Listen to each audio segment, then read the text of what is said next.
హల్లెలూయా. మానవ భరణ యుగం అనేది ఒకటి సబ్జెక్ట్ చెప్తున్నాను. దానిలో రెండవ భాగము ఈ వారమును పూర్తి చేస్తా, వీలైతే. వీలు కాకపోతే వచ్చేవారం. మానవ భరణం అనగా మనుషుల యొక్క పరిపాలన ప్రారంభ రోజులు. అందులో రాజు కానీ చక్రవర్తి కానీ ఈ భూలోక మనుషులను వాళ్ళకున్న పరిధిలో, అంటే వాళ్ళకున్న ఆ జనం పరిధిలో రాజ్యము స్థాపించి మనుషుల పరిపాలన ప్రారంభ కాలము. అంతకుముందు ఆ పరిపాలన లేదు. నోవాహుకు ముందు రాజ్య పరిపాలన లేదు. ఈ కాలంలో నిమ్రోద్ అనేవాడు రాజ్య పరిపాలన ప్రారంభించాడు. అన్యులకు రాజుగా అతను ఉన్నాడు. అతడు దేవుని ఎదుట పరాక్రమశాలి అయిన వేటగాడని పేరు పొందాడు. అయితే దేవునికి స్తోత్రాలు. జనం ఇతన్ని సూర్యదేవుడని అతనికి మొక్కటం ప్రారంభించారు. అప్పుడున్న ప్రజలు ఆయన భార్యని చంద్రదేవతని మొక్కటము ప్రారంభించారు. వాళ్ళ కొడుకుని నక్షత్రకుడని పేరుతో పూజించారు. ఇదండి ఈ సూర్యుని ఆరాధన, చంద్రుని ఆరాధన, నక్షత్రాల ఆరాధన. ఆరాధన అంటే పూజలు ప్రారంభమైన టైం అది. అంతకుముందు లేవు. ఈ యెహెజ్కేలు గ్రంథం 6వ అధ్యాయం 4వ వాక్యంలో, 6వ అధ్యాయం 4వ వాక్యం చూడండి. మీ బలిపీఠములు పాడైపోవును, సూర్యదేవతకు నిలిపిన స్తంభములు చిన్నాభిన్నములవును, మీ బొమ్మల ఎదుట మీ జనులను నేను హతము చేసేదను. వాక్యం ఇలా ఉంది. ఇక్కడ ముందు వచనాలు చూపిస్తాను. లేవియాకాండములో 26వ అధ్యాయం 30వ వాక్యం. నేను వాక్యం చదివాను, దాన్ని వివరించలేదు. లేవియాకాండము 26వ అధ్యాయం 30వ వాక్యం. 26:30.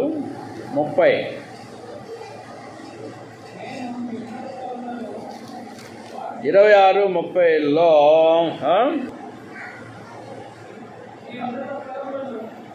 నేను మీ ఉన్నత స్థలములను పాడు చేసేదను, మీ విగ్రహములను పడగొట్టేదను, మీ బొమ్మల పీనుగుల మీద మీ పీనుగులను పడవేయించేదను. ఎందుకో నన్ను అడగండి. ఇక్కడ సబ్జెక్టు ఇంకో క్వశ్చన్ చూపిస్తా. ఇర్మియా గ్రంథం 8వ అధ్యాయము 1 నుంచి 2వ వాక్యం. యెహోవా వాక్కు ఆ కాలమున శత్రువులు యోధారాజుల ఎముకలను, అధిపతుల ఎముకలను, యాజకుల ఎముకలను, ప్రవక్తల ఎముకలను, యెరూషలేము నివాసుల ఎముకలను సమాధులలో నుండి వెలుపలకు తీసి, వారు ప్రేమించుచు, పూజించుచు, అనుసరించుచు, విచారణ చేయుచు, నమస్కరించుచు వచ్చిన సూర్య చంద్ర నక్షత్రం ఎదుట వాటిని పరసేదారు. అవి కోసబడకయు, పాతి పెట్టబడకయు, భూమి మీద పెంటవలే పడి ఉండును. ఇది బాగుంటుందా ప్రశ్న? అయితే ఇక్కడ గమనించండి. దీన్ని కొంచెం వివరణ ఇస్తాను. దీనికి వాక్యాలు ఉన్నాయి దాని వెనక. కొంచెం వివరణ ఏంటంటే, మీరు కమలములు పెట్టుకునే వాళ్ళు ఎంతమంది ఉన్నారు? కానీ కమలాలు పెట్టుకుంటారు. ఎక్కడ పెడతారు కమలాలు? కమలాలు అంటే ఏంటో తెలుసా? కమలా పండ్లు కావు, నగలు, గాజుల్లాగానే కమలాలు అనేవి ఒక ఆభరణము. కమలములు జడ బిళ్ళలు కూడా తెలియదా మీకు? జడకు బిళ్ళలు ఉంటాయా? ఆడవాళ్ళు జడకు బిళ్ళలు పెట్టుకుంటారు. జడ బిళ్ళలు ఇవన్నీ కూడా సూర్యుని యొక్క ఆరాధనకు సంబంధించినవని చెప్తున్నాను. నేను చెప్పటం కాదు, వాక్యమే చెబుతుంది. సూర్యుని ఆరాధనకు సంబంధించినవి జడబిళ్ళలు, కమలములు. మీకు జడబిళ్ళలు అయితే అర్థమవుతుంది కదా, ఇది ఒకటి గుర్తుపెట్టుకోనండి. తర్వాత చంద్రారాధన. చంద్రారాధన అంటే చూడండి, ఇర్మీయా గ్రంథం 7వ అధ్యాయము 18 నుంచి 19వ వచనం వరకు, 18 నుంచి 19 వరకు. నాకు కోపం పుట్టించినట్లు ఆకాశరాణి దేవతకు పిండి వంటలు చేయవలెననియు, అన్ని దేవతలకు పానార్పణములు పోయవలెననియు, పిల్లలు కట్టెలు ఏరుస్తున్నారు, తండ్రులు అగ్ని రాజబెట్టుస్తున్నారు, స్త్రీలు పిండి పిసుకుతున్నారు. నాకే కోపము పుట్టించున్నంతగా వారు దాన్ని చేస్తున్నారా? తమకే అవమానము కలుగునంతగా చేస్తున్నారు కదా. ఇదే యెహోవాకు. ఇది అయితే అదే గ్రంథంలో 32వ అధ్యాయము 29వ వచనం, 32వ అధ్యాయం 29వ వచనం, ఇదే గ్రంథంలో, ఇర్మీయా గ్రంథంలో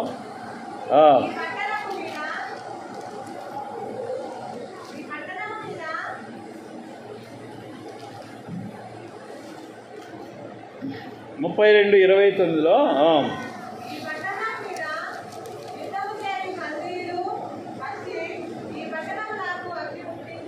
చూడండి, ఈ పట్టణము మీద యుద్ధము చేయు కల్దీలు వచ్చి ఈ పట్టణమునకు అగ్ని ముట్టించి ఏ మిద్దెల మీద జనులు బయలునకు ధూపార్పణ చేసి అన్య దేవతలకు పానార్పణములను అర్పించి నాకు కోపం పుట్టించిరో ఆ మిద్దెలన్నిటినీ కాల్చివేసేదారు. అర్థమైందా? ఇప్పుడు యెషయా గ్రంథం 3వ అధ్యాయం 16 నుంచి 26వ వచనం వరకు. ఇది బాగా పొడుకుంది ఇక్కడ వచనం పొడుగ్గా ఉంది. యెషయా గ్రంథము 3వ అధ్యాయము 3వ అధ్యాయం 16వ వాక్యం నుంచి కొంచెం శ్రద్ధగా వినండి. మరి యెహోవా సెలవిచ్చినదేమనగా 26వ వచనం వరకు ఎక్స్ప్రెస్ లాగా వెళ్ళాలి వాక్యం. యెహోవా సెలవిచ్చినదేమనగా సీయోను కుమార్తెలు గర్విష్ఠులండ్రై మెడసాసి నడుసుసు ఓరసు పులుసు కులుకుతో నడుచుసు తమ కాళ్ళ గజ్జలను మ్రోగించుతున్నారు. కాబట్టి ప్రభువు సీయోను కుమార్తెలనెత్తి బోడి చేయును. ఒకటే యెహోవారి మానమును బయలుపరుచును. ఆ దినమున యెహోవా గల్లు గల్లుమని వారి పాదభూషణములను, తర్వాత సూర్యబింబభూషణములను, చంద్రవంకలను, కర్ణభూషణములను, కడియములను, నాణ్యమైన ముసుగులను, కుళాయిలను, కాళ్ళ గొలుసులను, వడ్డాటములను, పరిమళ ద్రవ్యము భరిణలను, రక్షరేకులను, ఉంగరములను, ముక్కు కమ్ములను, ఉత్సవ వస్త్రములను, ఉత్తరీయములను, పైటలను, సంచులను, చేతి అద్దములను, సన్నపనారతో చేసిన ముసుగులను, పాగాలను, శాలువులను తీసివేయును. అప్పుడు పరిమళ ద్రవ్యమునకు ప్రతిగా మురుగుడును, నడికట్టుకు ప్రతిగా త్రాడును, అల్లిన జడకు ప్రతిగా బోడితలయు, ప్రశస్తమైన పై వస్త్రములకు ప్రతిగా గోనిపట్టయు, అందములకు ప్రతిగా వాతయును ఉండును. ఖడ్గము చేత మనుషులు కూలుదురు, యుద్ధమున నీ బలాట్యులు పడుదురు. పట్టణపు గుమ్మములు బాధపడి దుఃఖించును. ఆమె ఏమీ లేనిదై నేల కూర్చుండును. ఇక్కడ కొంచెం దీనికి ఉదాహరణ ఇస్తాను. ఏంటంటే ఆకాశ రాణి ప్రేమ చేత, ఆకాశ రాణి అంటే చంద్రుడు, దీన్ని అన్యజనులు చంద్రదేవత అంటారు. దాని ప్రేమ చేత స్త్రీలు పురుషులు కూడా చంద్రాకార నగలను ధరించిరి. అంటే ఏంటి చంద్రాకార నగలు అనగా? చంద్రవంకలు, కొందరు చంద్రవంకలు ఇక్కడ పెడతారు, ఇట్లుంటాయి చంద్రవంకలు. గాజులు అంటే అర్థం కాదా? గాజులు, అర్ధశ్రైంద్రాకార బిళ్ళలో. అయితే ఇది కూడా గుర్తుపెట్టుకోండి, అర్ధచంద్రాకార బిళ్ళలు. మూడోది నక్షత్రారాధన, అంటే నీనస్సుకు చేసే ఆరాధన. వాళ్ళ కుమారుడు అంట, సూర్యుడికను చంద్రుడికి కలిగిన కుమారుడు నక్షత్రకుడని, వాని పేరు మోలికు అని ఇక్కడ రాయబడింది. ఆ నక్షత్రకుడే ఈ యొక్క నీనస్ అంటే వీనస్ అని, శుక్రుడు అనేది ఒకటి తీసుకొస్తారు. అయితే దేవునికి స్తోత్రములు. ఇప్పుడు చూడండి, ఆమోసు గ్రంథం 5వ అధ్యాయం 26వ వచనంలో గమనిస్తే, ఆమోసు గ్రంథం 5వ అధ్యాయం 26వ వచనం, ఒకటే వచనం అండి దీన్ని గురించిన విషయము. ఆమోసు 5వ అధ్యాయం 26వ వచనం, మీరు మీ దేవత అయిన మోలేకు గుడారమును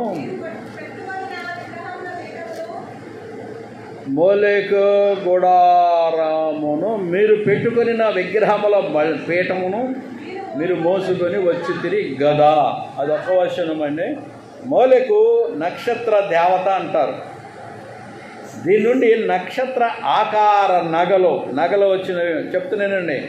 మీ ముక్కుకి మొక్క పుడకలు ఉన్నాయి, చూసుకోనండి. ఉన్నాయా లేవా? ముక్కు పుడకలు లేవు. అది ఎవరిది ఆరాధన? అది ముక్కు పుడక పెట్టుకున్న ఒంటి మీద ముక్కు పుడకలు ఒకటి నాగరం పెడతారు. ఇక్కడ ఉంటుంది కుప్పి దగ్గర ఉంటుంది నాగరం. నాగుపామ ఆరాధన నుంచి వచ్చింది. అయితే ఇవన్నీ చెప్పాను కదా, వాక్యాలు చదివాను.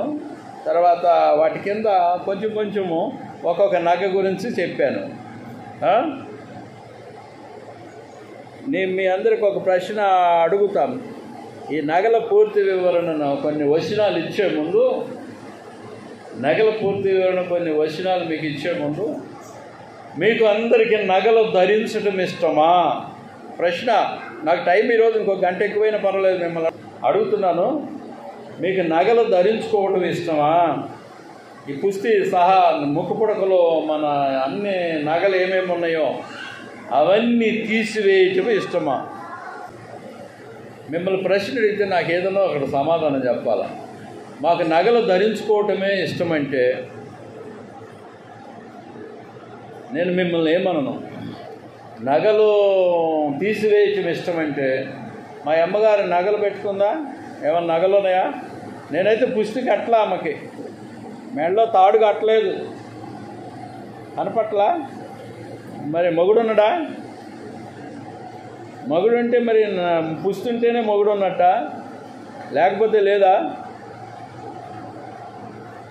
పుస్తుంటేనే మొగుడు అన్నాడా? లేకపోతే మొగుడు లేడా? పుస్తు లేకుండా మొగుడు అన్నాడు కదా. అంటే భూమి మీద ఉన్న రోజులు, బతికిన రోజులు భర్త ఉన్నట్టే కదా, పుస్తుంటేనే ఉన్నట్ట. దీన్ని ఈ రోజుల్లో ఇంగ్లీష్ లేక విదేశాలకు సంబంధించిన ఆచారమందురు మన ఈ క్రైస్తవ బైబిల్లో ఏం రాసిందంటే, వీటిని యెహోవా తీసివేయును అని రాసింది. ఎక్కడ? యెషయా గ్రంథంలో. చదివితిమా? ఇంతకుముందు చదవలేదా? తీసివేయనని రాసిందా? చదివా? దానియేలు గ్రంథం చదవలేదా? మళ్ళీ తీసుకో, నేను చూపిస్తా. యెషయా గ్రంథం 3వ అధ్యాయం. ఒక అమ్మ బాన్స్వాడలో ఉంది, జగ్గేపేట వచ్చిందండి. అక్కడ చూసింది, అన్ని నగలు తీసేసి ఇంటికి వచ్చింది. పాతూరు ఆయన ఒక ఆయన వచ్చి ఫు అని ఊసుకుంటా ఆ భర్తకి చెప్పిండు, ఊరంతా చెప్పిండు. భర్త తాగకముందే అన్నీ తీసేసింది ఇది అని ఆయన ఊసుకుంటూ పోయిండు. ఆయన పేర్లు చెప్తే బాగోదు, పేర్లు చెబుతున్నాడు ఏంద్రా అంటున్నారు కదా, పేర్లు చెప్తే బాగోదు. పాతూరు రెడ్డిలు అన్నాడు, వాళ్ళ ఇంట్లో కాంట్రాక్టర్. ఇప్పుడు అక్కడ ఆరాధన పెట్టింది చూడు, మన నుంచి కొంత తీసుకుపోయింది. ఆమె సంగతి నీకు ఎందుకే అంటే, అవును అనుభవం చెప్పాలి, అనుభవం కావాలి నీకు. మొదట జగ్గేపేట వచ్చింది, నగలన్నీ తీసేసింది. ఏడకొచ్చిన తర్వాత వాళ్ళందరూ ఎక్కిరించేసరికి నన్ను అడుగుతుంది, మా సారు నన్ను ఒక్క పుస్తన్నా కట్టుకోమన్నాడు, అది సిలువతోనన్నా కట్టుకోమన్నాడు. అని రిక్వెస్ట్ చేస్తుంది, అడుగుతుంది, బతిమలాడుతుంది అమ్మ. మరి నేనెందుకు చెప్పాలి? నువ్వు ఎవడు తీయమంటే తీసేసివు? నువ్వు నీ భర్త తీసేయమంటే తీసేసివా? లేకపోతే జగ్గేపేటలో ఆరాధనకు వచ్చి అక్కడ పద్ధతులు చూసి అందరు తీసేసారు కనుక, నా బాప్తిసాలు పొందిన వాళ్ళు అందరు తీసేసారు కనుక నేను కూడా తీసేసానని ఇక్కడికి వచ్చి వేషం చూపిస్తున్నావా? కదా, అంతే కదా. అక్కడ మీటింగ్కి వెళ్ళింది, నేను కూడా వెళ్ళాను. వాళ్ళందరూ అక్కడ నగలు తీసేసారు, బాప్తిసం పొందిన వాళ్ళంతా. నగలు తీసేస్తే నువ్వు తీసేసుకున్నావు, నీ అంతా నువ్వు తీసేసుకున్నావు. ఇంటికి వచ్చి నన్ను బతిలాడుతావేంటి? ఒక పాస్టర్ని ఎందుకు బతిలాడుతున్నావు నువ్వు? నిన్ను ఎవరు తీయమన్నాడు? చూడండి 23వ వచనం బ్రదర్, మన దానియేలు బ్రదర్, తీసివేయును అనే పదం ఉంటుంది. ఈ నగల నట్రంతా యెహోవా తీసివేయును. ఇప్పుడు మీకు ఒక ప్రశ్న అడుగుతున్నానండి. మీరు సంఘంగా ఉన్నారు, 2 వారాలు సంఘంగా సరిగ్గా రాలేదు. ఇవాళ బలారాధన ఉంది కనుక సంఘంగా వచ్చారు. ఇక మళ్ళీ గొలుసు ప్రార్థనలో ఇటు కలకల్లాడతారు కొద్ది సంఘంగా కదండి. అయితే మీకు నగలు తీసేయటం ఇష్టమా, నగలు ఉంచుకోవటం ఇష్టమా? ప్రశ్న అడుగుతున్నా మిమ్మల్ని. నేను ఏమనను, ఎందుకంటే మనం హిందువుల మధ్య ఉన్నాము. నేను నగలు తీసే సంఘంలో దేవుని నమ్ముకోలేదు, నాకు తెలీదు నగలు తీసేయలేదు. జగ్గేపేట సంఘానికి వచ్చిన తర్వాత వాళ్ళు నగలు తీయటం అనే చరిత్రని బైబిల్ ట్రైనింగ్లో నేర్పించాడు. ఇట్లా ఈ కారణాల చేత నగలు తీసేస్తారని. ఒక సంఘంలోనేమో నగలు తీరు బాప్తిసాలు పొందిన అక్కడ నా గ్రామంలో. జగ్గేపేట వెళ్తే ఇంకా దానియేలు బ్రదర్ మనం పెద్దయ్య గారి దగ్గరికి మీటింగ్లు ఇవ్వాలా, అక్కడ నగలు తీసే చరిత్ర ఏంటో వాళ్ళు చెప్పారు. ఇప్పుడు మిమ్మల్ని ప్రశ్న అడుగుతాను. నేను వాళ్ళతో లేను, ఇప్పుడు ఆ సహవాసంతో లేను, సొంతంగా సంఘం పెట్టుకున్నాను కదా. మన ఇష్టం మందిక. ఇప్పుడు నగలు తీసేయటం ఇష్టమా, నగలు ఉంచుకోవటం ఇష్టమా? ఒక మాట చెప్పండి, స్త్రీలు కానీ పురుషులు కానీ. అయితే మొట్టమొదటి నువ్వు చేయవలసింది ఏంటంటే నీ భార్య నగలని తీసిపడే. ఏదన్నా ఉన్నాయమ్మా? నాగమణి మన ఏం పేరు, రత్నమ్మ, నగలు ఉన్నాయా నగలు? మీ భర్త చెబుతుంది తీసిపడే ముందునే, ఫస్ట్ చెప్పేది అది. దానిలో సమాధానం చెప్పాడు. ఇంకెవరన్నా సమాధానం చెప్తారో? ఉంచుకోవటం అని ఇష్టం ఉన్నవాళ్ళు ఎవరన్నా చెప్పండి, లేకపోతే తీసివేయటమే దేవుని ఉద్దేశ్యం అనే వాళ్ళు చెప్పండి. మీకు వివరణ ఇస్తా, దేవుని ఆలోచన చెప్తాను నేను ఇప్పుడు. చెప్పండి త్వరగా. నగలున్నా కానీ దేవుణ్ణి ఫస్ట్ ప్రియారిటీ ఇవ్వాలి. నగలు ఉంచుకోవచ్చు అని అర్థం. అంటే ఆమెకు నగల మీద మోజు ఉంది, అంతే కదా.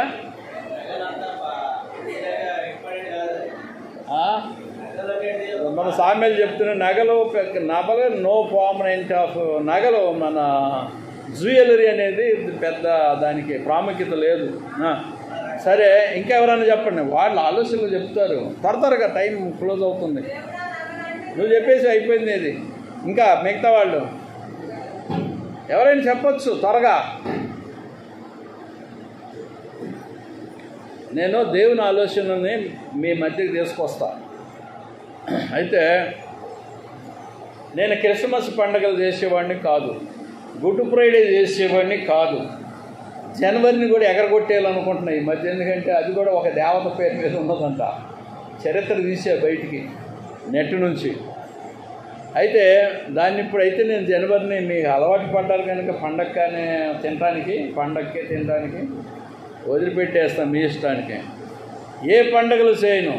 ఈ సంజీవ్ ఏం చేసిండంటే దానియేలు బ్రదర్ల కొడుకు లక్ష్మాపూర్ గుట్టకపోతానని ఒక రోజు రాత్రి మీరు క్రిస్మస్ చేయరు, అందుకని నేను లక్ష్మాపూర్ గుట్టకపోతానని ధను వెళ్ళిపోతాడు. ఆయనంటే సామెలు కూడా బయలుదేరి. సరే, ప్రిఫరెన్స్ లేదు, నగలకు కూడా ప్రిఫరెన్స్ లేదు. ఉదయం మార్పు పొందాలి, దేవుని నమ్ముకోనాలి. మీకు ఎలాంటి ఆలోచనలు లేవా? ఈ నగల నట్రా గురించి నేను చెప్పినప్పుడే చెప్పాలా? ఎట్లనండి, మీ ఇష్టం. పరలోకం పోవటం మీ ఇష్టం, పోకపోవటం మీ ఇష్టం. నన్ను ఏం చేయమంటారు? చెప్పటం అయితే చెప్పాను.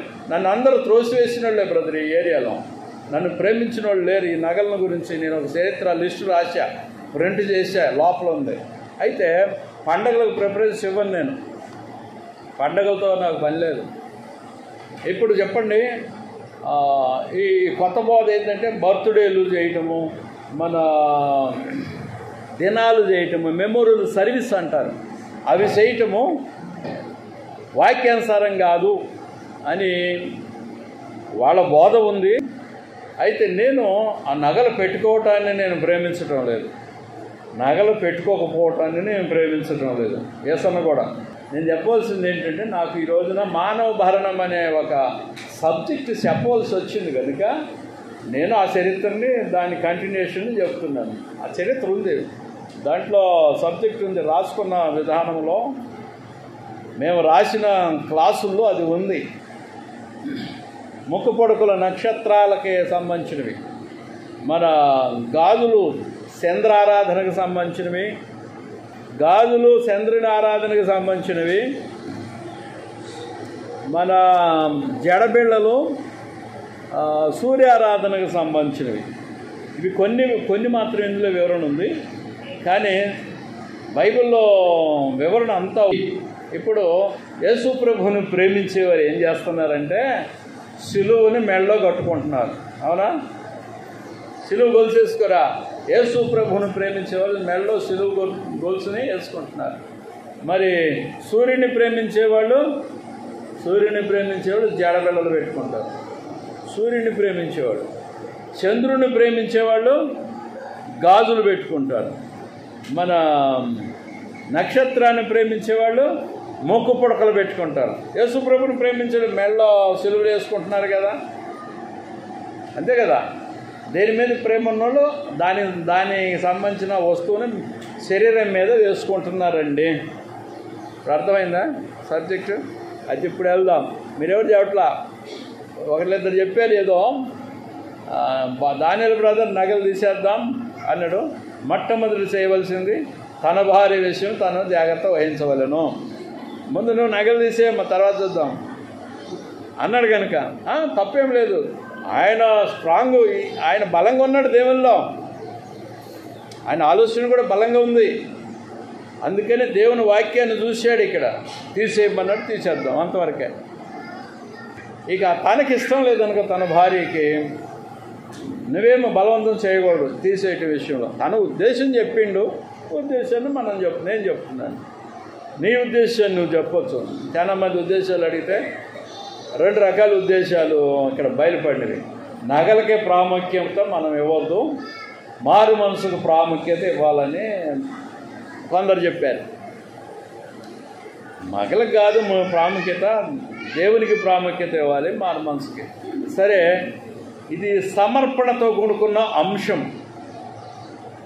2 కొరింథీ 7వ అధ్యాయం 1వ వచనం చూడండి. శరీరమునకు కలుగుతున్న కల్మషం అని రాసి ఉంటుంది. మాకు పెద్దయ్య గారు నేర్పారు ఈ విషయాన్ని బైబిల్ క్లాసులో. శరీరమునకు కలిగిన కల్మషము 2 కొరింథీ 7వ అధ్యాయం 1వ వచనం చూడండి. ప్రియులారా, పెద్దగా చదవాలి. ప్రియులారా, మనకి వాగ్దానములు ఉన్నవి, వాగ్దానములు ఉన్నవి కనుక దేవుని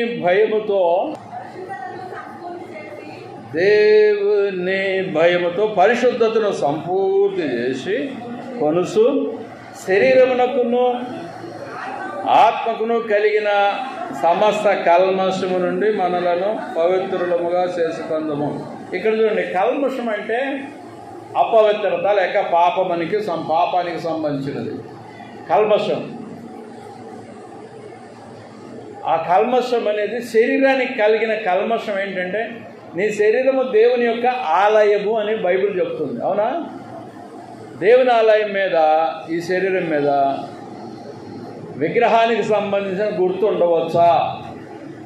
చెప్పండి. ఇది దేవుని ఆలయమా కాదా? దేవుని ఆలయం మీద సులువు గుర్తు వేసుకోవచ్చు కొంత, యేసు ప్రభువుకు సంబంధించింది కనుక. కానీ దేవుని ఆలయం మీద విగ్రహానికి సంబంధించిన గుర్తు ఉండవచ్చా వద్దా? మోలెకు అనే దేవతకు సంబంధించింది ముక్కు పుడక తీసేస్తావా లేదా? నీ దేవుని ఆలయం, నీ శరీరం దేవుని యొక్క ఆలయం, నీ శరీరం. ఈ మోలికనికి సంబంధించిన ముక్కు పుడక మోలికకు సంబంధించినది. మోలిక అనే దేవత, నక్షత్రానికి సంబంధించింది, దేహానికి అపవిత్రత కలిగిస్తుంది. గాజులు చంద్రుడి మీద ప్రేమ, చంద్రుడికి సంబంధించిన ముద్ర నీ దేహం మీద ఉండవచ్చా, ఉండకూడదా? నువ్వు దేవుని ఆలయం కదా, యెహోవా ఆలయం కదా, నీ శరీరము ఉండొచ్చా, ఉండకూడదా? ఉండకూడదా, ఉండొచ్చా? గాజులు చంద్రుడు ఆరాధనకు సంబంధించినవి. గాజులు మీకు చరిత్ర చెబుతున్నాను, దాని గుర్తులు నీ దేవాలయం మీద ఎందుకు ఉంటాయి? నీ దేహము దేవుని ఆలయం అన్నావు, పరిశుద్ధమైనది అన్నావు, నీ ఆలయం మీద, యెహోవా ఆలయం మీద దీని గుర్తులు ఎందుకు ఉండాలి? ఒకటి. తర్వాత ఇంకేమున్నాయి? గాజులు, చంద్రవంకలు, నగలు, జ్యువెలరీ. ఇవి స్త్రీలు పురుషులు ఆకాశరాణిపై ప్రేమ చేత ధరించిరి. ఇప్పుడు భర్త ఉండగానే ఇవి తీసేసారు అనుకో, ఒక స్త్రీ, ఒక ఊరు, ఒక ఇంటి స్త్రీ, ఏమ్మా నీ భర్త ఇప్పుడు చనిపోయాడమ్మా అని మీ ఊరోళ్ళు అడిగితే వెంటనే పోయి పెట్టుకుంటావు అనుకుంటా. నీకు పునాది లేదు కదా, అవి పోయి పెట్టుకుంటావు. నీకు ఏడ పునాది ఏడుంది? అదే ఇక్కడ జరిగిన కథ. జగ్గేపేట వచ్చి నువ్వు నగలు తీసివు, నన్ను ఎక్కిరెత్తున్నారే, నువ్వు ఎప్పుడో మొండమోసమని అందరూ ఎక్కిరెత్తున్నారు, నేను చచ్చినట్టుగా పుస్తు కూడా తీసి పడేసావు, నేను కట్టిన పుస్తని ఆయన అన్నడేమో, ఏమో అయ్యగారు పుస్తు మెళ్ళ సిలువ పుస్తు కట్టుకుంటారు అని అడిగిందమ్మ. ఇలాంటి బలహీనురాలు నువ్వు ఒక బోధకురాలు కదా, నువ్వు బోధలు చేస్తావు. నీకేం రోగం? నీకు అవసరం లేదు ఈ బోధ బాధ. నేను దేవుని పని చేద్దామని వచ్చా, తిన్నా తినకుండా దేవుని పని చేస్తా. ఈ వాక్యాలు చెప్పక తప్పదు నాకు, చెప్పకపోతే నాకు శ్రమ, వినకపోతే నీకు శ్రమ. నాకేం అవసరం లేదు. నీకు ఇప్పుడు ఇస్తా, వివరణ ఇస్తా. కొన్ని వివరణలో కొంచెం టైం ఎక్కువైనా సరే వివరణ ఇస్తా. ఆ దేవతారాధన గుర్తులన్నీ నీ ఒంటి మీద వేసుకుని ఉండవు, గుర్తులు పూజలకు సంబంధించిన. నీ దేహం దేవుని ఆలయం అయినప్పుడు దేవుని ఆలయం మీద అపవిత్రకరమైన, దేవునికి వ్యతిరేకమైన వాటికి సంబంధించిన గుర్తులు ఎందుకు ఉండాలి? ప్రశ్న. ఇప్పుడు నగల వివరణ చూడండి. సరే, ఆదికాండం 35వ అధ్యాయం 1 నుంచి 4వ వచనం. ఆదికాండం 35వ అధ్యాయం అక్కడి నుంచి 35వ అధ్యాయము 1 నుంచి 4వ వచనం. పాత నిబంధనలోకి వెళ్తున్నాం, ఎందుకంటే మనం పాత నిబంధనను పాటించం కదండి అంటారు. అయితే పాత నిబంధన పాటించవు కనుక అక్కని చేసుకుంటూ పెళ్ళి వరుసైనది, అది తప్పు అని పాత నిబంధన చెబుతుందిగా. ఇంకా క్రొత్త నిబంధనలు అలా చేయకూడదని రాయబడ అవసరం లేదు. ఏవి పాటించకూడదో ఏవి పాటించాలో మనం నేర్చుకోవాలి. పాత నిబంధనలో కూడా కొన్ని విషయాలు మనకు అవసరం, ధర్మాలకు సంబంధించినవి. పాత నిబంధనలో ధర్మాలు రాసినాయి లేవీకాండంలో, కనుక వరుసలు రాసినాయి. 35వ అధ్యాయం 1 నుంచి 4వ వచనం అండి. దేవుడు యాకోబుతో, నీవు లేచి బేతేలునకు వెళ్ళి అక్కడ నివసించి సహోదరుని ఏశావు ఎదుట నుండి నీవు పారిపోయినప్పుడు నీ కనపడిన దేవునికి అక్కడ బలిపీఠమును కట్టమని చెప్పగా, యాకోబు తన ఇంటి వారితోనూ తన యొద్దనున్న వారందరితోనూ మీ యొద్దనున్న అన్ని దేవతలను పారవేసి మిమ్మును మీరు శుచిపరుచుకొని మీ వస్త్రములను మార్చుకొనిడి, మనము లేచి బేతేలునకు వెళ్ళుదాము. నా శ్రమ దినమున నాకు ఉత్తరమిచ్చి నేను వెళ్ళిన మార్గమున నాకు తోడయ్యుండిన దేవునికి బలిపీఠమును అక్కడ కట్టేదనని చెప్పాను. వారు తమ యొద్దనున్న అన్ని దేవతలన్నిటినీ తమ చెవులనున్న పోగులను యాకోబునకు అప్పగింపగా, యాకోబు షెకెము దగ్గరున్న మస్తకి వృక్షం క్రింద వాటిని దాచిపెట్టెను. వారు ప్రయాణమైపోయినప్పుడు దేవుని భయం వారి చుట్టూనున్న పట్టణముల మీద నుండిన గనుక వారు యాకోబు కుమారులను తరుమలేదు. ఇక్కడ చూడండి, ఈ నగలు తీసి మస్తకి వృక్షం క్రింద దాచిపెట్టాడు అని రాయబడింది. ఒకటి, నగలు తీసి వాళ్ళ దగ్గర ఉన్న వాళ్ళ నగలు తీసి. తర్వాత జెఫన్యా గ్రంథము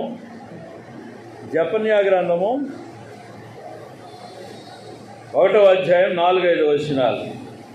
జెఫన్యా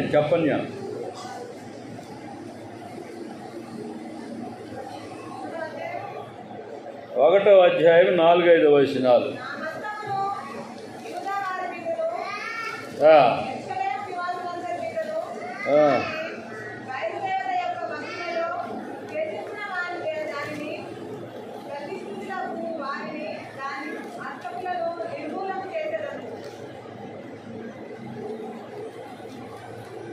ఐదవ వచనం కూడా ఏమన్నాడు? పెద్ద చదువు. నా హస్తమును యూదా వారి మీదను వాసుల మీదను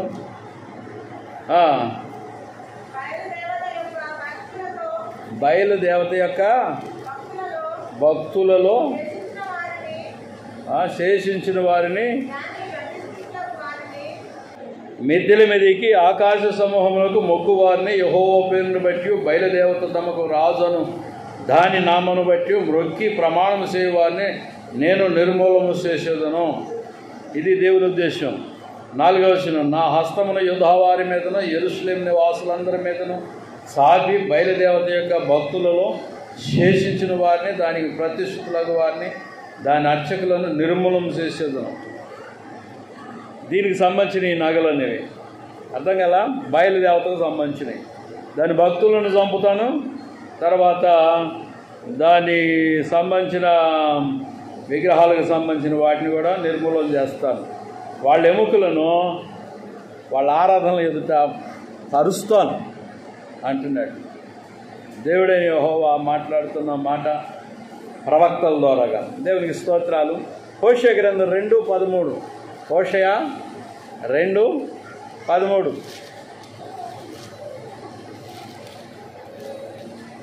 హోషేయ 2:13 ఏమన్నాడు?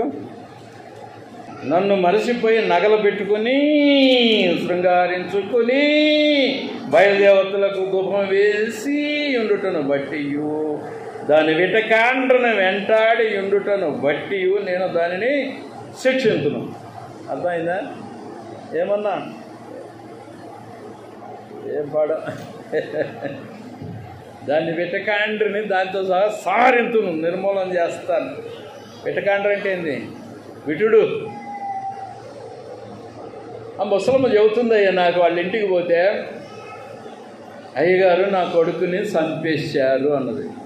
3 ఏళ్ళో 4 ఏళ్ళో అవుతుంది వాళ్ళ ఇంటికి పోక, మద్నూరులో. నా కొడుకుని చంపేశారు అయ్యగారు అని చెప్తుంది ముసలమ్మ. ఎందుకమ్మా అన్న, ఏడ్చుకుంటూ చెప్తుంది. నా దగ్గర రక్షణ తీసుకుంది కానీ నగలు తీయలేదు. ముసలమ్మ చెప్తుంటే ఇంకొక అయ్యగారు నా పక్కన ఉన్నాడు, ఇద్దరం వింటున్నాం. ఆ ముసలమ్మ ఏం చెప్తుంది? నా కొడుకుని చంపేశారు. ఎందుకమ్మా అన్న, వాడి పెళ్ళం మేనదయ్యా, అది ఇంకొకటి ఉంచుకుంది. ఎవడో వీడికి అలవనీయట్లేదు మొగుడు, వాళ్ళిద్దరిని ఒకసారి కలుసుకొనిట్లేదు, అడ్డం తిరుగుతుండు. అమ్మ అర్థమవుతుందా?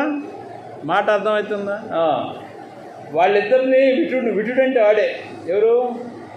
భర్త కాడు, వేరే వాడిని ఉంచుకుంది పెళ్ళం, అది మేనదే. మళ్ళా ఆ వ్యక్తిని ఏమంటారంటే విటుడు. ఈ భాష బైబిల్ భాష. అర్థమైందా బ్రదర్? మెండగాడు, రోత మాటలై అది తగునా? వ్యభిచారి అంటారు. వాడిని ఎవరినో తగులుకుంది అంటారు. అయితే ఒక రోజున ఈయన 7 లక్షల రూపాయలతో దానిమ్మ తోటకి పెట్టుబడి పెట్టి అక్కడ సాగు చేస్తాడు. అవి అమ్ముకుంటే 10 లక్షలు వస్తాయేమో లాభం అవుతాడు. ఇప్పుడు ఈ అమ్మాయిని మేనది కదా, పెళ్ళమే మేనది కదా, ఈ మేనది ఈయన్ని చంపేపించాలని, మగుడిని చంపేపించాలని ప్లాన్ చేసింది. ప్లాన్ చేసి ఆయన తోటకు పోతున్నప్పుడు దానిమ్మ తోటకి ఫోన్ చేసి విటకాడికి చెప్పేసింది అన్నట్టు. వీడు వెళ్ళి దారికి అడ్డంగా ఒక మొద్దు పరిసి దాగుకొని పక్కన చెట్లలో ఆ మొద్దున్న స్థలానికి బండి వచ్చినాడు. బండి ఆపి ఆ మొద్దు తీసేద్దామని ఇట ముందుకు వంగేసరికి వెనక నుంచి వచ్చి చిన్న బాడిసో ఏదో ఉందంట దగ్గర ఆయుధం, దాంతో కొట్టిండంట. ఒక దెబ్బకి ఇటు తగిలితే పడిపోతారు, దెబ్బ మీద దెబ్బ వేసేసరికి చచ్చిపోయింది. ఇప్పుడు నేనేం చెప్పా? ఎవడో పట్టుకుంది, మగుడిని చంపేపించింది అన్నా. అంతేనా? ఇది అబద్ధమా? మద్నూరు పోతావా? అమ్మ నువ్వు బాగానే కూర్చోబెట్టి చెబుతుంది, ఇది చెబుతుంది. అయ్యగారు ప్రార్థన చేయండి అంటలేదు, ఏడుతుంది. నేనేం చెప్పాలి? అమ్మాయి నువ్వు ఏడుతున్నావు, ఏడవకు, నీ కొడుకుని నేను చూశాను, కానీ మళ్ళీ నీ 4 ఏళ్ళు అయింది, 5 ఏళ్ళు అయింది మీ ఇంటికి వెళ్ళి రాలేదు, నువ్వు ఇక్కడ ఉండట్లేదు, హైదరాబాద్లో ఉంటున్నావు, నేను రాలేకపోయాను అన్నా.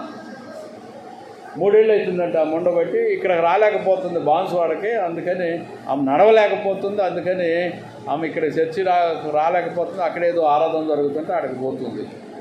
వెళ్ళేటప్పుడు 3-4 సార్లు దారిలోనే కూర్చుంటుంది, వచ్చేటప్పుడు ఆయన ఏదో బండి మీద పంపిస్తాడంటే ఇంటికి. ఇది విషయం. వెటకాడు అంటే అర్థం ఏంటి? వెటకాడు, వెటకాండ్రుని, నీ వెటకాండ్రని వెంటాడి ఉండుటను బట్టి, నీ వెటకాండ్రను వెంటాడి ఉండుటను బట్టి నేను దానిని శిక్షించును. ఇక్కడ ఇజ్రాయేలీల్లో కొందరు వెటకాండ్రను వెంటాడారు. శారీరకపరమైన వెటకాండ్రు వాళ్ళు ఉంచుకున్న వాళ్ళు అంటారు, మగవాళ్ళే. ఆడవాళ్ళు శారీరకపరమైన వాళ్ళని ఉంచుకుంటే, లేదా మగవాళ్ళు ఆడవాళ్ళని ఉంచుకుంటే అది తిరిగిపోద్ది అంటారు.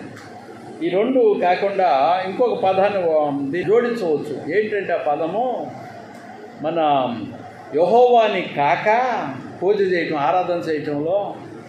ఇప్పుడు చెప్పండి, ఈ ఒంటి మీద ఇవన్నీ ధరించడం ఇదంతా వ్యభిచారానికి వస్తుందిరా బాబు అని చెప్తున్నా నేను. ఇప్పుడు అర్థమైందా? ఫస్ట్ వెటకాండ్రు ఈ సాతానికి సంబంధించింది, 2వ వెటకాడు ఈ భూమి మీద వ్యభిచారానికి సంబంధించింది. ఇప్పుడు ఏం చెప్పాను? తీసేయటం ధర్మమా, తీసేయకపోవడం ధర్మమా? మేము తీసేస్తే మా వాళ్ళు ఊరుకోరు కదండి, అందుకనే నీకు కొంచెం ఫ్రీకి నేను విడిచిపెడితే, అంటే లూజ్ ఇస్తే, వాక్యం చెప్పే విషయంలో లూజ్ ఇస్తే నువ్వేం చేస్తున్నావు? నగలకి ప్రాముఖ్యత ఇవ్వడం కాదన్నాడు మనోడు. మన బందరగడ దగ్గర పోయాను, దాని నేను మొదటి చెప్పింది మర్చిపోయి ఆయన గుర్తు చేయంటే గుర్తు చేసావు కదా. ఇప్పుడు చెప్పింది కొద్దిసేపు మర్చిపోతాం, మళ్ళీ యూట్యూబ్లో వాక్యం వింటేనే నాకు గుర్తు వస్తుంది, మర్చిపోతాం చెప్పింది. ఏమన్నావా? ఏమో అయితే ఫస్ట్ ప్రియారిటీ దేవునికి ఇవ్వాలి, సెకండ్ ప్రియారిటీ నగలకి ఇవ్వాలంటే దెయ్యాలకి ఇవ్వాలి అని అర్థం. నేను గట్టికి నిన్ను లగాయించి చెంప మీద కొట్టేట్టుగా వాక్యం చెప్పబాకబట్టి ఎక్కిపోతున్నావు నువ్వు, నీ బ్రతుకు. వాక్యం ఏం చెప్తుంది? ఇంకొక వాక్యం తెద్దాం. న్యాయాధిపతుల గ్రంథం 8వ అధ్యాయం 24 నుంచి 27వ వచనం. వాళ్ళు అసలు బాప్తిసం కూడా ఇవ్వరు, జగ్గేపేట అయ్యగారు ఇవ్వడు. మేము బాప్తిసం ఇవ్వడానికి చెరువు కట్ట మీదకి పోతే ఈ బాబులుగా నుంచి వచ్చిన 10 మంది నగలు తీసేయాలంట అని వెనకపోయారు బాప్తిసం పొందకుండా. మార్కుని అడగండి చెప్తాడు. ఇదేమి ప్రాంతం రా, దేవుని వాక్యాలు ఎలా చెబుతుంటే ఇవన్నీ తీసేసి బాప్తిసాలు ఎత్తారట, లేకపోతే బాప్తిసమే లేదన్నాడు అని వాళ్ళు బాప్తిసం పొందకుండా వెనక్కిపోయారు. నేను గట్టిగా నీకు వాక్యం వాయించబోబట్టే ఇష్టం వచ్చినట్టుగా ప్రవర్తిస్తున్నావు. ఇప్పుడు నువ్వు బాప్తిసం అయితే పొందినావు కానీ ఏం చేస్తున్నావంటే ఆ గుర్తులున్నాయి, ముద్రలున్నాయి, శరీరమునకు సంబంధించిన అపవిత్రతని వాక్యం చూపించాను వాక్యానుసారంగా. అయితే దేవుని వాక్యం బోధిస్తున్న విషయాన్ని మీరు గ్రహించండి. న్యాయాధిపతుల గ్రంథము 8వ అధ్యాయం 24వ వాక్యం. న్యాయాధిపతుల గ్రంథము 8వ అధ్యాయం 24వ వాక్యం. గిద్యోను ఏమన్నాడు? ఏం పేరు? గిద్యోను. మీలో ప్రతివాడు తన దోపుడు సొమ్ములో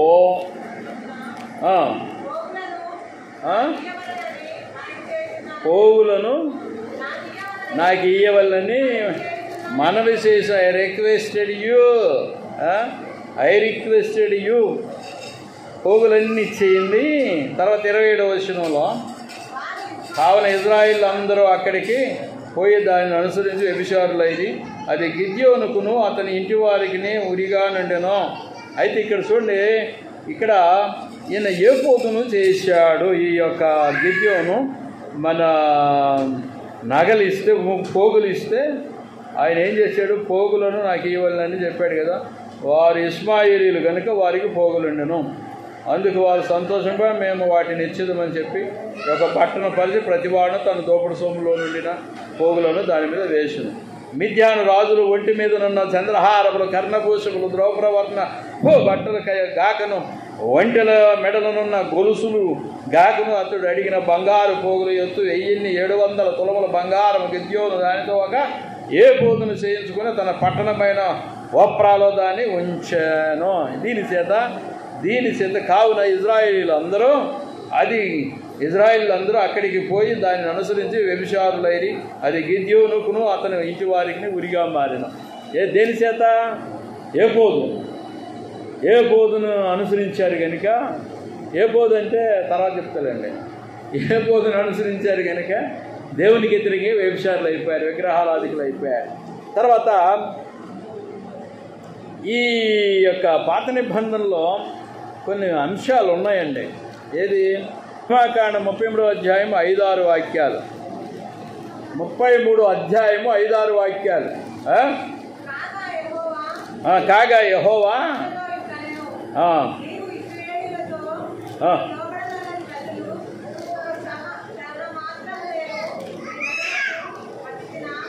చూడండి, క్షణమాత్రము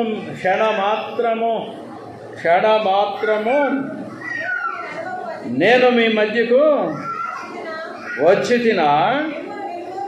మిమ్మల్ని నిర్మూలము చేస్తాను. ఇంకా పైనుంచి చూస్తే ఇంకా కొంత భాగం ఉంది, కానీ మీరు లోబడనల్లని ప్రజలు కనుక నేను మీతో కూడా రాను, త్రోవలో మిమ్మల్ని సంహరించదునేమో అని మోషేతో చెప్పాను. ప్రజలు ఆ దుర్వార్తను విని దుఃఖించిరి. ఎవడును ఆభరణములను ధరించుకొనలేదు, కాగా యెహోవా మోషేతో నీవు ఇశ్రాయేలుతో మీరు లోబడనల్లని ప్రజలు. లోబడరు, మీరు దేవునికి లోబడరు. దయ్యానికైతే ఇమిడియట్లీ లోబడతారు, దేవునికి లోబడరు. దేవుని పద్ధతులకైతే లోబడరు, దయ్యపు పద్ధతులకైతే లోబడతారు. రాయబడింది మీరు లోబడనల్లని ప్రజలు. ఒక క్షణం మాత్రం నేను మీ నడుముకు వచ్చినా మిమ్మల్ని నిర్మూలము చేసేదను కనుక మిమ్మల్ని ఏమి చేయవలనో అది నాకు తెలియనట్లు మీ ఆభరణములను మీ మీద నుండి తీసివేయడి అని చెప్పమనేను. కాబట్టి ఇశ్రాయేలీయులు హోరేబు కొండ యొద్ద తమ ఆభరణములను తీసివేసిరి. ఎవరు తీసివేయమన్నారు ఆభరణములను? ఎవరు తీసివేయమన్నారు? సింగపాస్టరా? అంతేనా? సింగపాస్టరేనా తీసేయమంది ఆభరణాలని? ఎవరు తీసేయమన్నారు ఆభరణములను? ఒక్కళ్ళ నోట మాటలేదు. దేవుడు మోషేతో చెప్పాడు, ఇశ్రాయేలీయులారా మీరు ఆభరణములు తీసేయండి. ఎందుకు తీసేయాలి అంటే అక్కడేమో జరిగింది పై భాగంలో. మరి యెహోవా మోషేతో ఇట్లనే నీవు ఐగుప్తు నుండి తోడుకుని వచ్చిన ప్రజలను బయలుదేరి నేను అబ్రహాంతోనూ ఇస్సాకుతోనూ యాకోబుతోనూ ప్రమాణం చేసి నీ సంతానమునకు దీన్ని ఇచ్చిందని చెప్పిన పాలు తేనెలు ప్రవహించే దేశమునకు లేచిపోయింది. నేను మీకు ముందుగా దూతను పంపి కనానీలను, అమోరీలను, హిత్తీయులను, పెరిజ్జీలను, హేవీలను, యబూసీలను వెళ్ళగొట్టేదను అన్నాడు. అయితే మీరు ఏం చేయాలి అంటే సినాయి కొండ దగ్గర ఈ నగలతోనే వాళ్ళ దూడం చేసుకున్నారు. నగలు ఉండబట్టే దూడం చేసి దూడతో వ్యభిచరించి, ఇక్కడ నగలు ఉండబట్టి ఏ పోతుని చెప్పించి వ్యభిచారులు అయ్యారు అన్నాడు. దేవునికి వ్యతిరేకంగా ఏ పోతుని ప్రేమించారు. ఇక మచ్చుకు మాత్రమే చూపిస్తున్నా. కొత్త నిబంధనలో 2-3 రిఫరెన్సులు చూపించి ముగించుకుందాం. కొత్త నిబంధనలో 1 తిమోతి 2వ అధ్యాయం 9వ వాక్యం. ఇప్పుడు మన సామ్యుయేలు చెప్పిన వర్డ్ అనేది ఇక్కడ పనిచేస్తుంది, ఈ కొత్త నిబంధనకు పనిచేస్తుంది. 1 తిమోతి 2వ అధ్యాయం 9వ వచనం. 1 తిమోతి 2వ అధ్యాయం 9వ వచనం. మరియు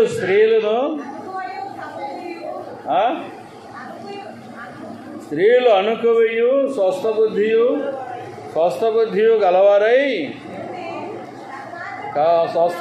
గలవారై ఉండి తగు మాత్రపు వస్త్రాలంటే తమకి ఉన్న ధన సామర్థ్యతను బట్టి పట్టు వస్త్రం కట్టుకుంటావు, ఏదో సాదా వస్త్రం కట్టుకుంటావు, అంత మాత్రము అవి తప్ప జడలతోనైనను.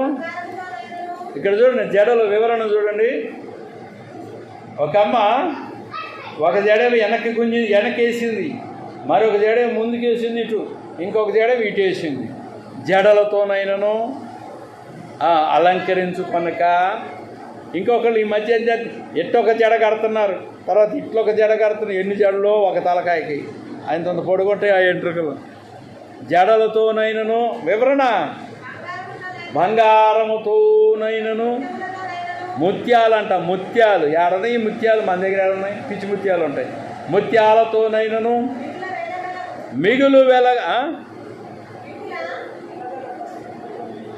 మిగులు వెలగల వస్త్రములతోనైనను అలంకరించుకొనక దైవభక్తి గలవారమని ఇక్కడ ఏమన్నాడు? అలంకరించుకొనక ఏమన్నాడమ్మా? హ్యాడ్ నో ది జ్యువెలరీ, అలంకరించుకొనక. అర్థమైందా వాక్యం? అర్థమైందా? అలంకరించుకొనక ఆదాం బ్రదర్, ఎందుకంటే చెప్పాలి. మిగులు వెలగల వస్త్రములతోనైనను, నీకేమో సాదాసీద వస్త్రం కట్టుకోవాలన్నా నీ మగుడినేమో నాకు పట్టు వస్త్రం కొనిస్తావా లేదా కుస్తీ పట్టి అనుకో, గొడవ అయిపోతే నువ్వు మీ ఇంటికి పోతావు, ఆయనేమో వాళ్ళ ఇంటికాడ ఉంటావు. మిగులు వెలగల వస్త్రములతో కాక వస్త్రములు నీకు తగినట్టుగా వస్త్రాలు కొనుక్కో అన్నట్టు. అలంకరించుకొనక, నగలతో అలంకరించుకొనకని ఇక్కడ క్రొత్త నిబంధనలో చెప్పబడింది. 1వ వచనం అండి. 1 పేతురు 3వ అధ్యాయం 3 నుంచి 6వ వాక్యం. 1 పేతురు 3వ అధ్యాయము 3 నుంచి 6వ వాక్యం. జడలల్లుకొనుటయు బంగారు నగలు పెట్టుకుంటూ వస్త్రములు ధరించుకొనుటయు నన్ను వెలుపటి అలంకారము మీకు అలంకారముగా ఉండక. ఏమన్నాడా? మరి అమ్మ ఉండాలన్నా ఉండొద్దనడా? వెలుపటి అలంకారం మీకు అలంకారముగా ఉండక అంటే ఉండాలనే. మళ్ళీ చదువుతున్నా.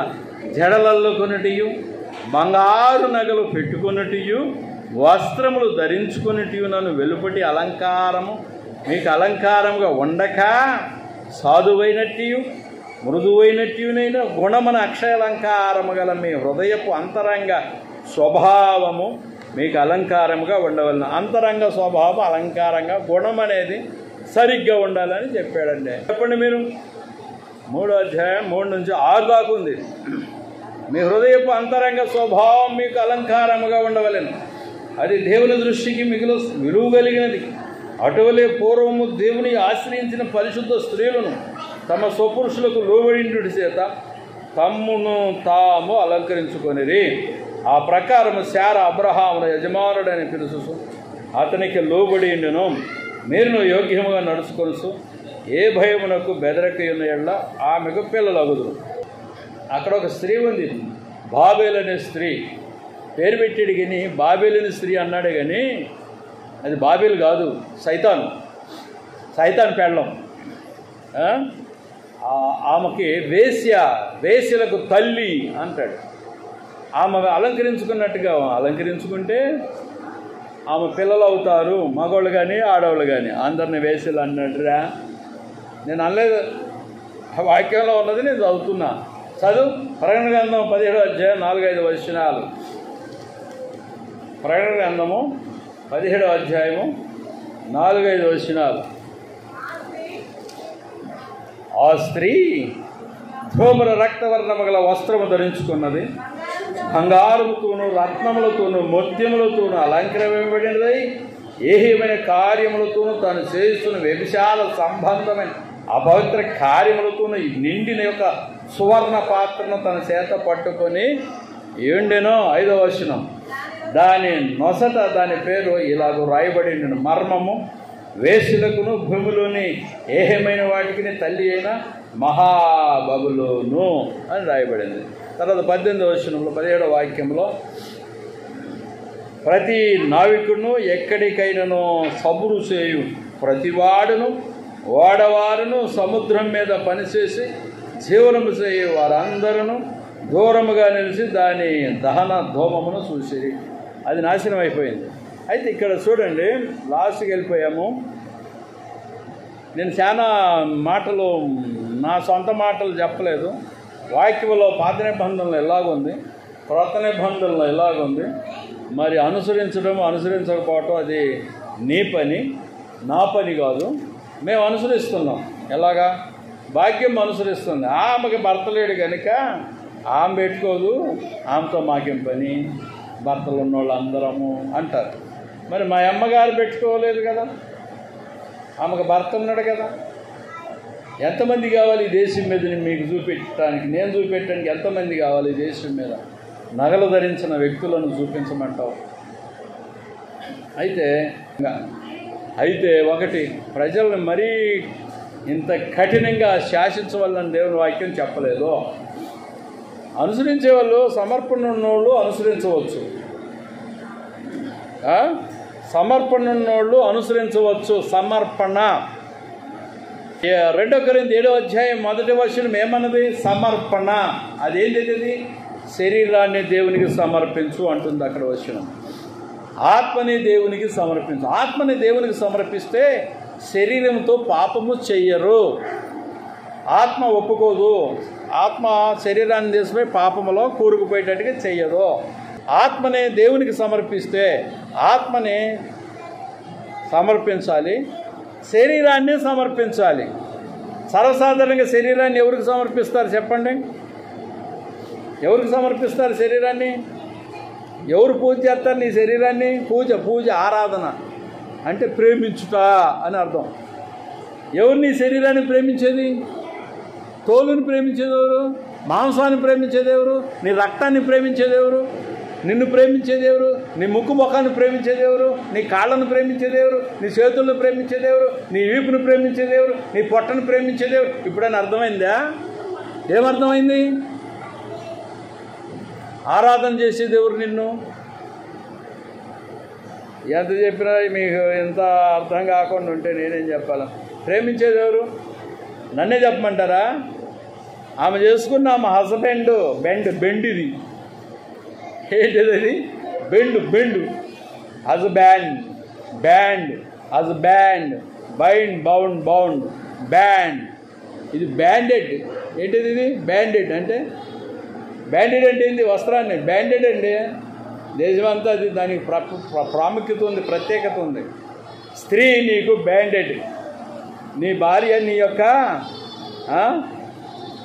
బ్యాండెడ్, నీ భర్తకి నీవు బ్యాండెడ్ అయితే నీవు కూడా, పురుషుడు కూడా భార్యకి బ్యాండెడ్. అంటే bound. You had bound your husband, you had bound your wife. నీ భార్యకి నీవు బద్ధుడవు, నీ భర్తకి నీవు బద్ధురాలివి అని చెప్తున్నాను. ఇప్పుడు నిన్ను ప్రేమించేది ఎవరు? నిన్ను పూజ చేసేది ఎవరు? చెప్పలేరంటే నిన్ను ప్రేమించేది ఎవరు? సింపాసా? కాదు. ఎవరు నిన్ను ప్రేమ చేసేది? ఇంతనే ఈ సమాధానమే. ఏం నీకు అర్థమవుతుందో లేదు, నేనెడ తెలుసుకోవాలా? చెప్పు. ఎవరు? వైపు ఆ భర్తను ప్రేమిస్తుంది, ఆరాధన చేస్తుంది. పెళ్ళి అయిన తర్వాత, పెళ్ళి కాకముందు కాదు.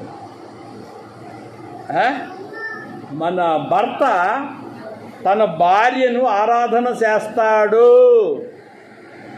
వేరే ఆడదాన్ని కాదు, లేదా ఆ మగవాడిని కాదు ఆరాధన చేసేది.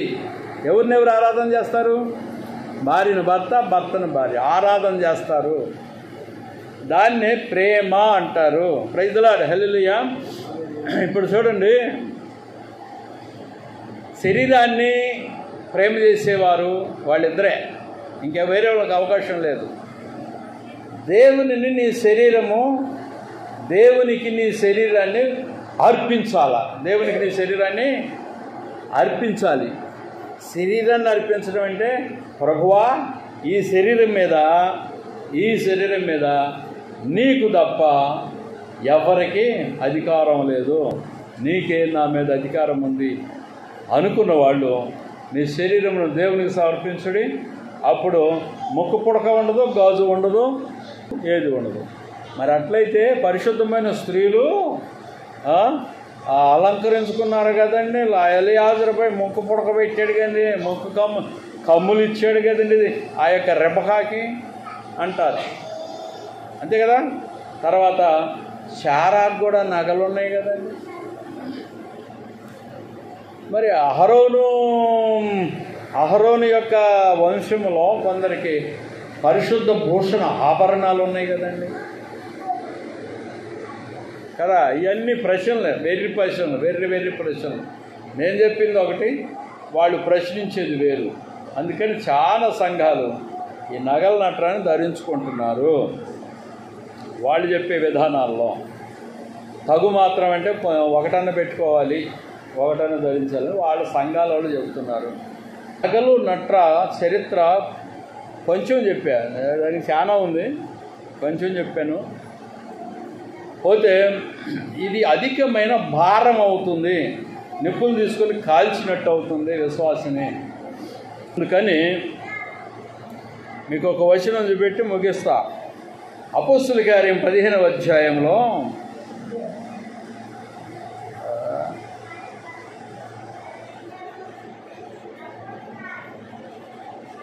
19వ వచనాన్ని గమనించండి.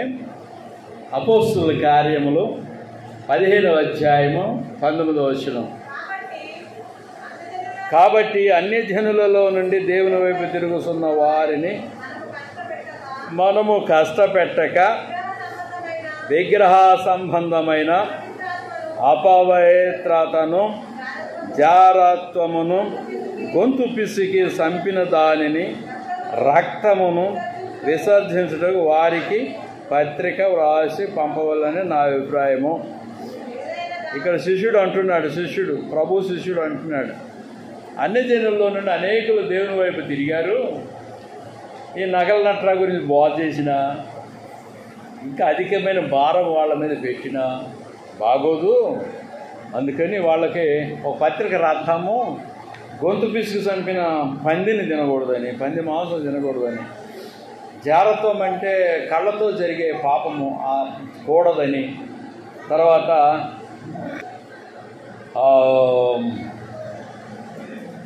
రక్తమును విసర్జించాలని, రక్తమును గడ్డగట్టించుకొని తింటారు చూడు, దాన్ని విసర్జించాలని, విగ్రహ సంబంధమైన అపవిత్రతను విడిచిపెట్టాలని, ఇంత మాత్రమే వాళ్ళ మీద భారం పెడదామని శిష్యుడు అంటున్నాడు, ప్రభు శిష్యుడు అంటున్నాడు. అందుకని అధిక భారము విశ్వాసుల మీద మోపిన ఎడల వారి విశ్వాసాన్ని కూడా విడిచిపెడతారు. అందుకని యొక్క నగల యొక్క భారాన్ని భారంగా ఎవరి మీద పెట్టట్లేదు. నగలు ధరించే విషయంలో అధిక భారము జనం మీద మోపకోకుండా, అంతా నొక్కి చెప్పి వాళ్ళని బాధించుకోకుండా వాళ్ళ ఇష్టానికి వదిలిపెట్టేయాలి. స్వేచ్ఛ వాళ్ళ స్వేచ్ఛ వదలాలి. అంటే ఏంటి స్వేచ్ఛ వదలటం అంటే? సమర్పణకండి. బాప్తిసం తీసుకుంటావు కానీ సమర్పణ అనేది నీలో సంపూర్ణంగా లేదు నగలు తీసే విషయంలో అంటారు కొన్ని సంఘాలు. కానీ సమర్పణ నీలో లేనప్పుడు నగల విషయంలో ఆ ఒత్తిడి చేయట్లేదు. నేను ఈ మధ్య ఒత్తిడి ప్రెజర్ పెట్టడం వాళ్ళ మీద, తీసేయి నగలని. నీ ఇష్టం అండి, నగలు తీసేయటం నీ ఇష్టం, తీసివేయకుండా నీ ఇష్టం. ఒక్కటి ప్రశ్న వేస్తున్నా, ఇది దేవుని ఆలయం అన్నప్పుడు దేవుని ఆలయం పైన అపవిత్రకరమైన విగ్రహారాధనకు సంబంధించిన ఈ ముద్రలు ఉండవచ్చా? ఏంటిది? నక్షత్రారాధన, ముక్కుపుడక, మళ్ళా చెప్తున్నా, చంద్రారాధనలోంచి గాజులు, సూర్యారాధన నుంచి ఈ బిళ్ళలు, జడ బిళ్ళలు, ముక్కుపోగులు, ఇవన్నీ వాటికి సంబంధించిన ముద్రలు, అవి గుర్తులు. నీ ఇష్టమైతే ధరించు. కొందరు పాస్టర్లే ధరిస్తున్నారంటే వాళ్ళకేం ఆటంకం ఉంది? కంప్లీట్గా తీసేయచ్చు, వాళ్ళకి స్వేచ్ఛ ఉంటుంది. కానీ వాళ్ళని చూసి నువ్వెట్ట మాదిరి తీసుకుంటావు? మా అమ్మగారిని మాదిరి తీసుకోనండి, నగలు లేవు చూడండి, ఆమెను మాదిరి తీసుకోనండి. దేవుని వాక్యాన్ని మాదిరి తీసుకోనండి. దేవుని ఆలయం మీద ముద్రలు ఉండవచ్చా? ఉదాహరణ చెప్పాను. మెదక్ ఆలయం మీద ఎలాంటి బొమ్మలు ఉంటే ఏమనిపిస్తుంది, చర్చి మీద ఉంటే ఏమనిపిస్తుంది? బాగుంటుందా? బాగలేదా? మంచిగా అనిపిస్తుంది కదా. ఆ దేవుని సంఘము, దేవుని ఆలయము, దేవుని ఆలయం మీద వేరే మతాలకు సంబంధించినవి ఎందుకు ఉన్నాయి అని అందరికి అభ్యంతరం కాదా? అలానే యెహోవా మిమ్మల్ని చూస్తున్నాడు, మీ అందరిని చూస్తున్నాడు. ఏంటంటే మీ శరీరాలు దేవుని ఆలయం అయితే, ఒకవేళ మీ శరీరాలు దేవుని యొక్క ఆలయములో అయితే, if your body is temple of God, దేవుని ఆలయములో అయితే అంతేనా, you will dedicated, you will get dedicate అంటే you will dedicate your bodies. మీ శరీరాలు దేవుని ఆలయము అయితే మీ యొక్క శరీరాలను దేవునికి సమర్పించాలి. Praise the Lord. Hallelujah, hallelujah. నేను సమర్పించనంటే నువ్వు లోబడనల్లని మనిషివి. ఎవరికి లోబడవు? దేవునికి లోబడనల్లనటువంటి మనిషివి. అంటే నేను ఏ అంశను చెబుతున్నాను? మా అమ్మగారు నగలు ధరించలేదు కదా, ఆ కోణాన్ని చెబుతున్నాను, ఆ డైమెన్షన్ని. నగలు ధరించే సంఘాల కోణాల్లో నేను చెప్పలేదు. రేపు ఎవడన్నా వచ్చి మీ ఇళ్ళకి వచ్చి నగలు తీసివేయవలెను అని గట్టిగా కరాఖండిగా బోధించి, అసలు నువ్వు నగలు తీసేయకపోతే పరలోకమే పోవు అన్నాడు అనుకో, అప్పుడేం చేస్తావు? బుర్రకారావు చేసుకుంటా, మా అయ్యగారు ఎప్పుడు చెప్పలేదుగా. అప్పుడు నన్ను తప్పుపడతారు. ఎక్కడ పోయి? ఆ బోర్ దగ్గరికి పోయి నన్ను తప్పుపడతారు. మా పాస్టర్ చెప్పలేదే, ఇట్లా చెప్పలేదే, నగలు పెట్టుకోమన్నాడే. నేను పెట్టుకోమని చెప్పానా? ఏం బుజ్జి పెట్టుకోమన్నానా? ఎన్నోసార్లు ఈ వాక్యం చెప్పా, ఇంకెన్నోసార్లు చెప్పబోతున్నా. Praise the Lord. హల్లెలూయా. దేవుడి వాక్యం దీవించును గాక.